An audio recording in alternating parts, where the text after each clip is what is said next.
So Christmas 2023, I was sitting at home with a very close friend of mine with which I was in a band 15, 16, 17 years ago. The last thing I did that was kind of original music. And around that time we got into a studio and recorded an EP. Now, none of us in the band were particularly gifted songwriters. We were definitely far more competent musicians than we were songwriters. We knew very little about production, how to produce music, how to layer things together, how to mix things. And we didn't have a great deal of money either. So we went to a studio, we hired the studio out, and the guy that ran it was the technician, so we had him for a number of days, and we got in the studio and we tracked a 6 or an 8 track EP. The result wasn't great. The mixing wasn't great.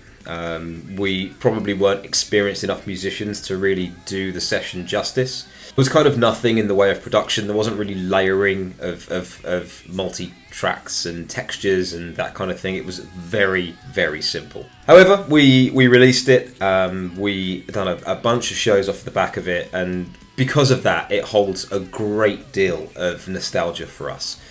And we thought it would be incredible fun to re-record it now.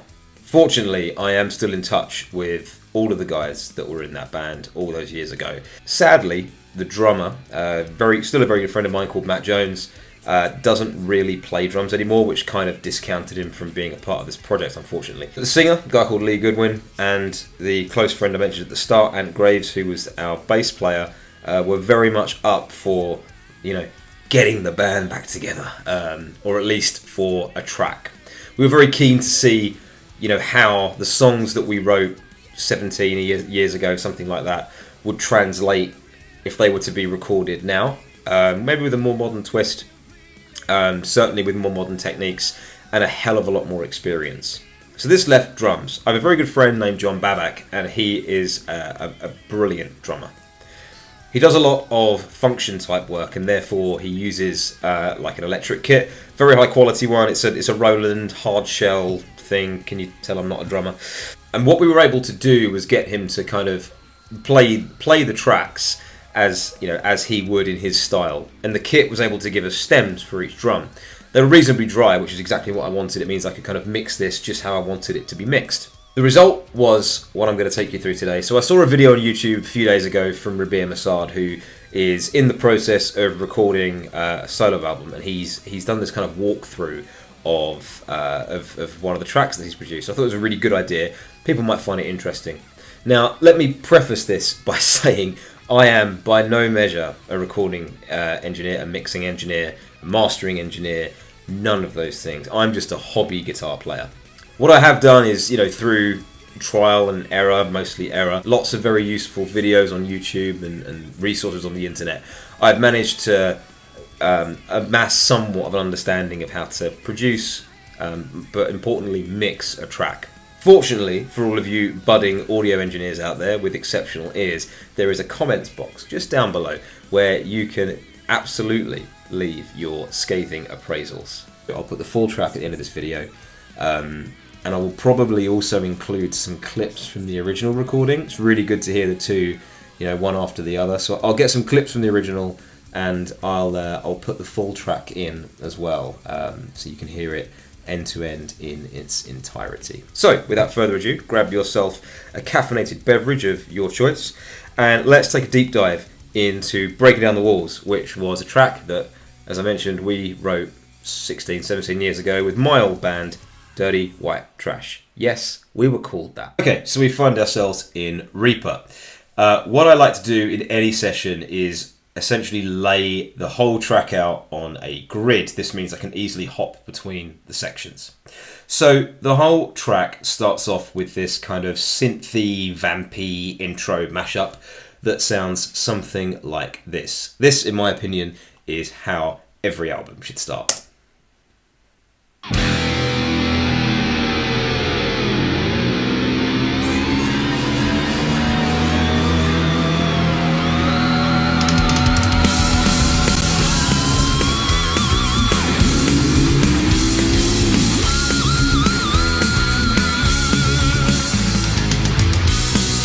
So, what's going on there? Let's zoom in on this intro, and as you will see, there's quite a lot going on. The whole thing is kind of underpinned by these two synth tracks that kind of kick the whole show off. One's a flat note and the other one kind of ascends, which gives this kind of building, rising feeling.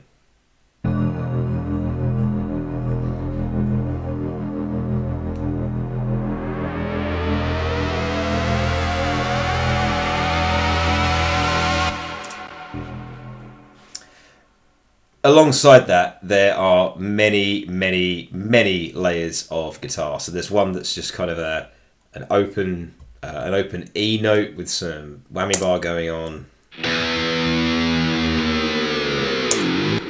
Loads and loads and loads of reverb. There's also some kind of filler guitars in there.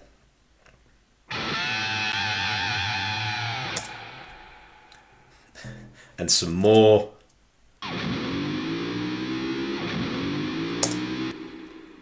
And some more, which come in around here.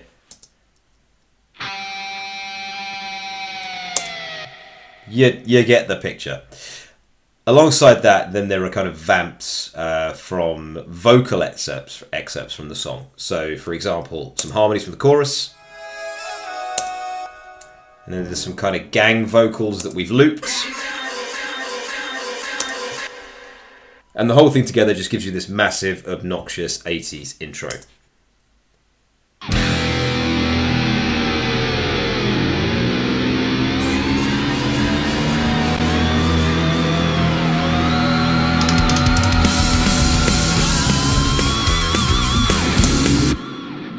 So let's take a dive into the drums. So as I mentioned, the drums are all done on an electric kit, which had the ability to output stems, and I got a reasonably dry stem for every drum, which was really, really useful.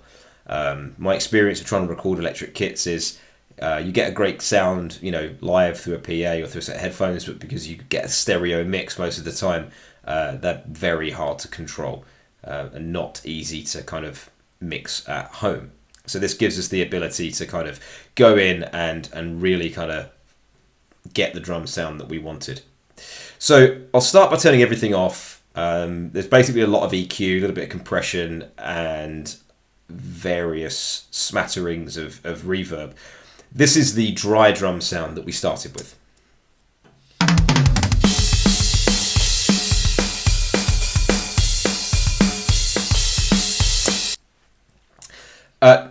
Not a bad drum sound. So I started with the snare. The snare, we essentially just put a good amount of EQ on it to give it that crack, which kind of sounds like this.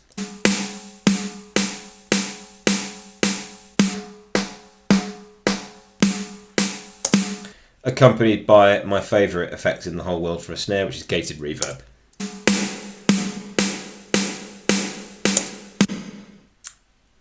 Secondly, we took the kick.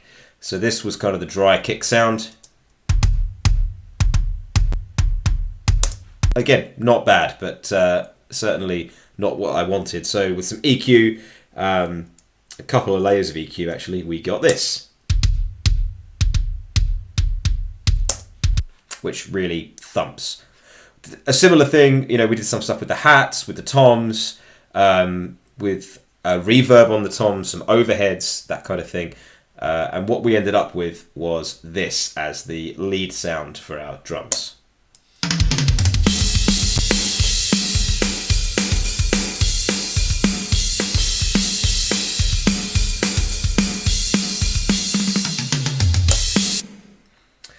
Which I really like. I should probably then accompany that with the bass. So I can't remember who did it now. I picked up this technique from somewhere. It might have been Warren. It produced like a pro. You essentially track the bass once, you duplicate the tracks, and then what you're left with is kind of two identical bass tracks. You put a high pass filter on one, a low pass filter on the other, and it gives you really good control of the extreme ends of the bass, and you can kind of blend them together and you kind of get this kind of bitey sound. So the bass was a Warwick Thumb going into a Sans amp preamp. So the bass as it stands on its own is this.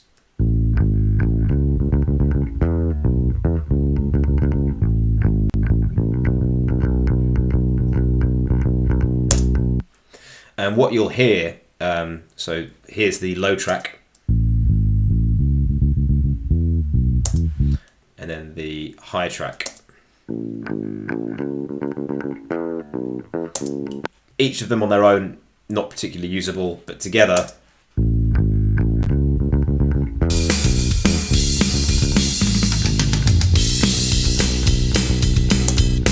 there you go, that's the rhythm section. Guitars. So most of the guitar was recorded on my Friedman Cali, and I used one of two amps. It was either the Archetype Pliny from Neural DSP or the Soldano SLO 100, again from Neural DSP. Huge fan. If you're doing something that isn't that serious, like this, started out as a bit of a mess around, I'm totally cool with using virtual amps at home, because the ability to modify and post, the configurability of them is perfect. Obviously, in a studio, yes, I would love a loud valve amp with a couple of really nice mics on it. But these are a good second option. The main rhythm was played on two different guitars. So my Friedman Cali was number one, and I used my 90s Les Paul as the other guitar. One of the guitars has the Pliny on it, the other guitar has the Soldano. The guitars themselves for the main riff sound like this.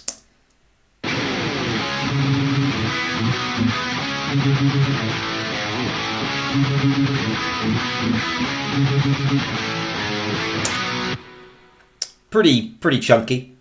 So then we head into the verse. Now the verse has a couple of layers of guitar.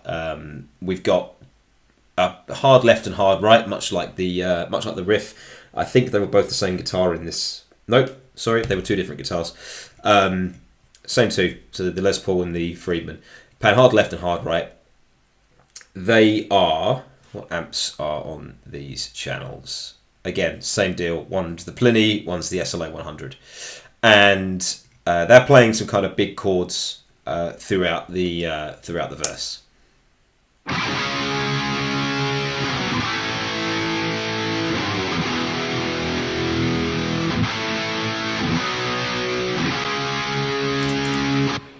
Alongside those, there's a melody guitar, which sounds like this.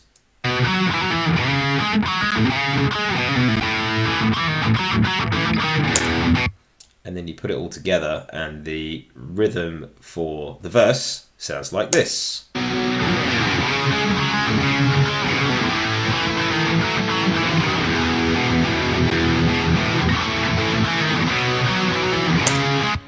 Let's hear some vocals.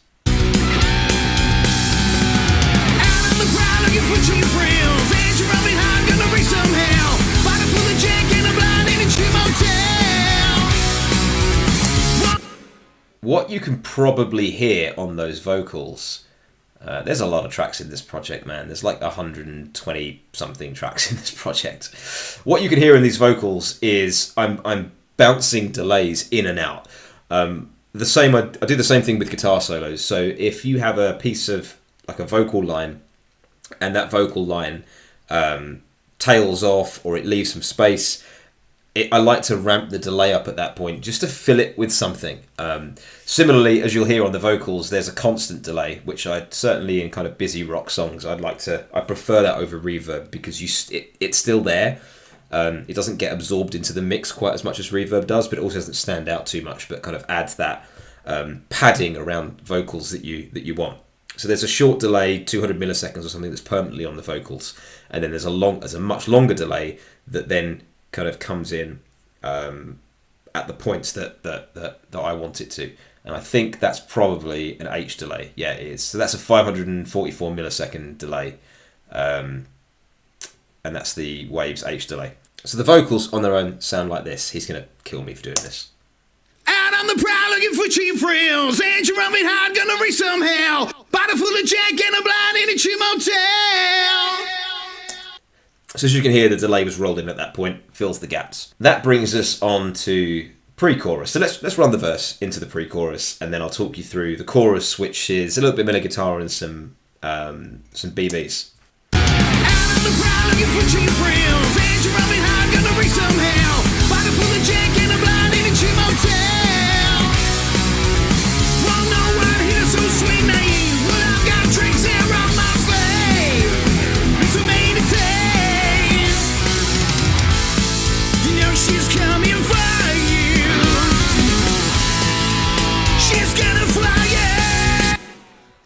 And then we go into the chorus. BVs were done mostly by myself in one evening, very, very late. And that's all the excuses I'm making. I put a lot of pitch shift on these because I kind of got up the next day, realised that the BVs I laid down weren't great, and rather than retracking them, as this is kind of a fun at-home project, I just kind of applied layers of pitch shift, which I wasn't too concerned about. I like that over processed Def Leppard hysteria type sound. And these backing vocals are very much in the background. They're not front and centre, so I thought I could get away with it. But there's some gang vocals which sound like this. So what we've done there is a number of different takes, all different,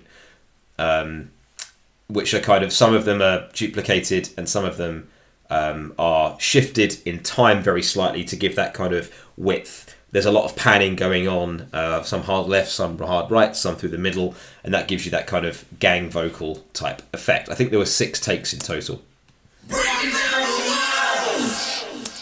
So that then leads us into the harmonies. So in the chorus, you've got a vocal line with harmony underneath it, which kind of provide a 3-part harmony to the lead vocal line. So the harmony is broken into 3 parts. There's the lead part,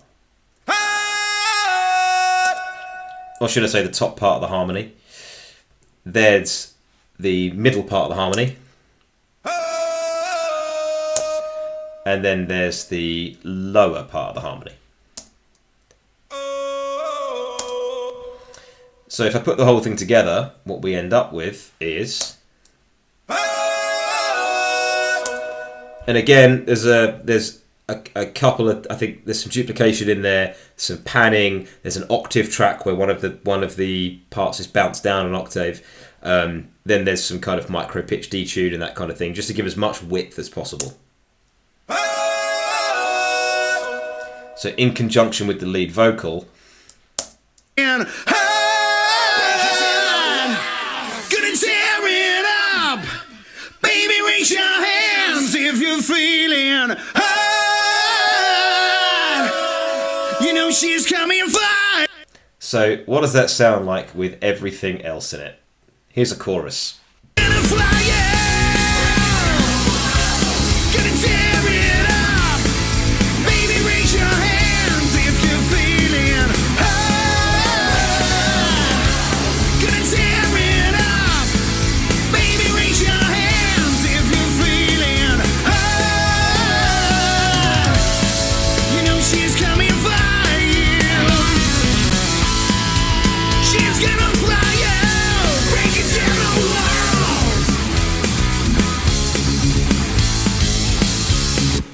Back into the riff, second verse, pre-chorus, chorus again.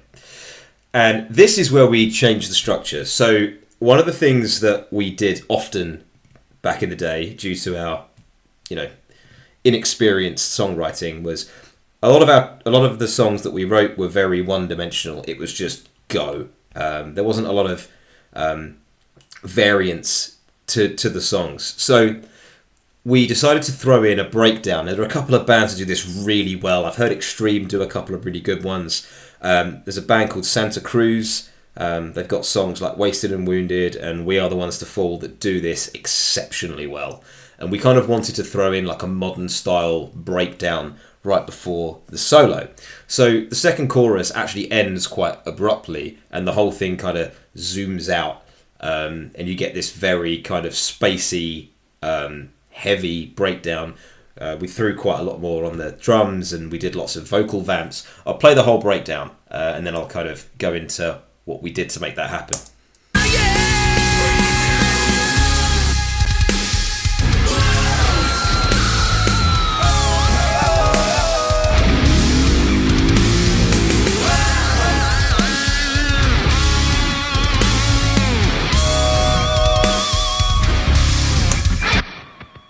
And then the solo comes in. So vocally, much like the intro, there's a lot of just kind of vamps from various other parts in the song, which we've kind of cobbled together. So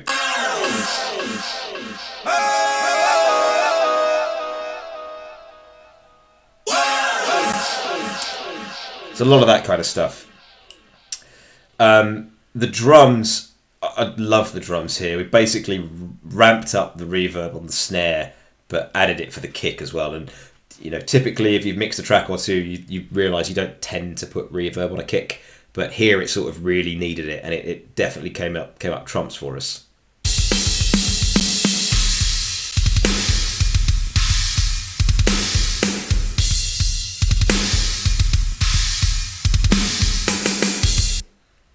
So we also, I think we did some octave stuff on the bass as well.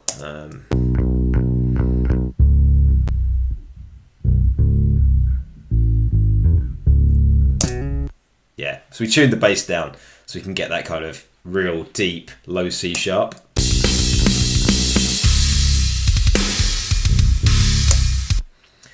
Guitar wise, there are a lot of fills and stuff over this that are just kind of dive bombs gone wild, really.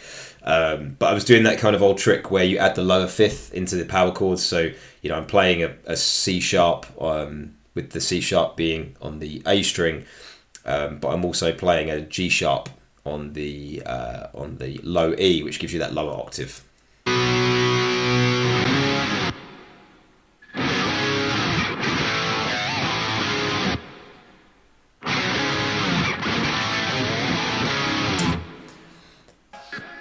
I think that's kind of about it for the breakdown. And that leads into the guitar solo, which starts in the way that every good guitar solo should, which is with a monstrous run with some harmony.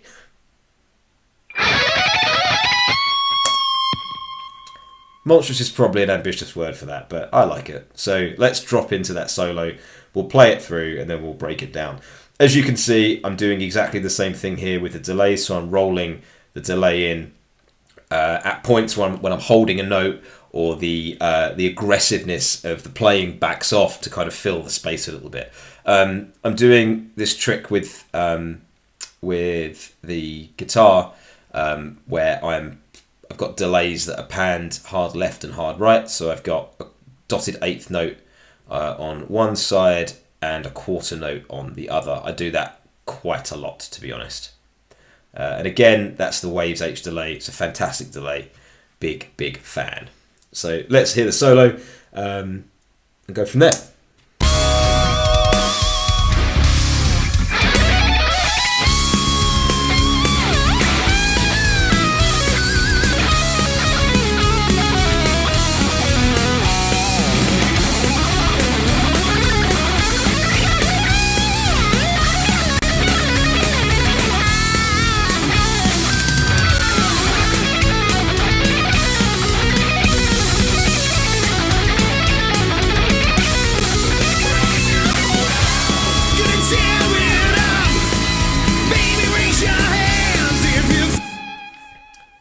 So whenever I record, stuff that I put on YouTube or stuff like this or session stuff, I really don't like punching guitar in. I like to do the whole thing in one take. That might be lots of individual takes while I write the parts, and then I want to kind of nail it and do the whole thing in one take for the actual recording.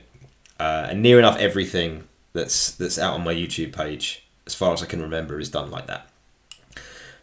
This is kind of an exception because the solo has this kind of big thing at the end, as you can hear, where we're kind of going, we're picking through arpeggios in A major and B major, and I wanted the note that leads into that to kind of overlap with it a little bit, and obviously the only way you can really do that is to kind of do it in two sections. So the first section is everything up to that kind of note before the really fast stuff at the end, and then there's this kind of another take with that fast stuff.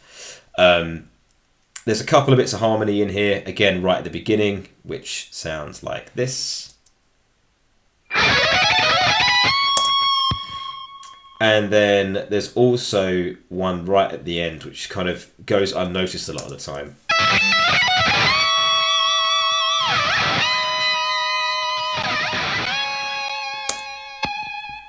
Speaking of harmony, there's something that we put in the chorus, which was quite nice. So the chorus just has really big guitar chords. No, that's the vocals. There we go.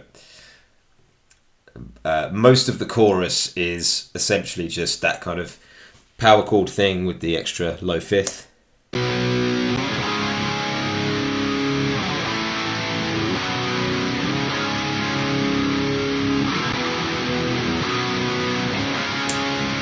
again, there's an E in there somewhere, and I got one guitar going up, so I'm doing kind of an E on 7, 9 and 9, and then I'm doing another E on the 0, 2 and 2 on the other guitar, which just, again, adds a bit of depth.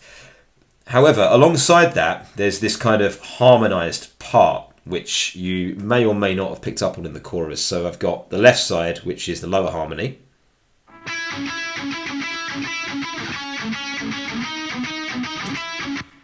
And the right side, which is the higher one.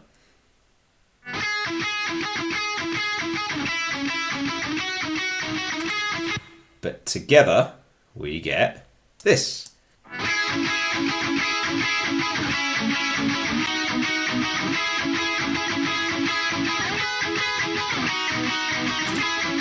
So dropping that into the whole chorus, and you might hear it.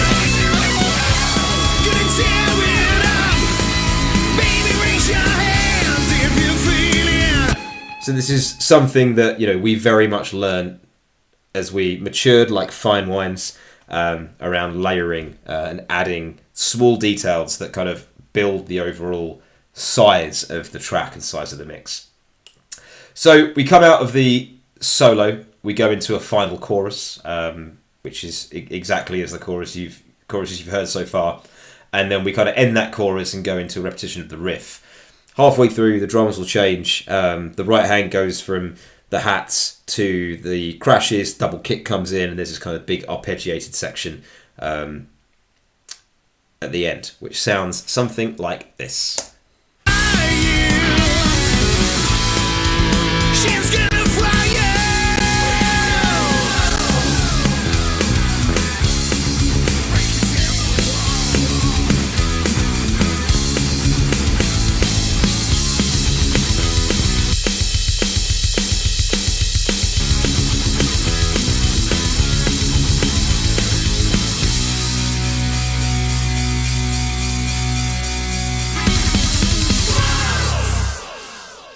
So there you go. That is what we spent our Christmas period doing. We're really happy with it. Like I said, for all you audio engineers out there, the comment box is below, waiting for your appraisal. So a big thank you to Ant Graves, Lee Goodwin, John Babak for working with me on this to create this. We're super happy with it. Really keen to know what you guys think, both in terms of, you know, do you think it's a good mix? But more importantly, I think it's good music. Would you like to hear more of it? We've definitely got a back catalogue of tracks that we would be very keen to explore re-recording. We had great fun doing this. You know, it's great to hear something that you wrote that long ago and played so many times in studios and in gigs, take a completely different and, in our opinion, better form. Thank you very much for watching. Thank you for letting me take you through our re-recorded version of a 16, 17-year-old song, Breaking Other Walls by my old band, Dirty White Trash.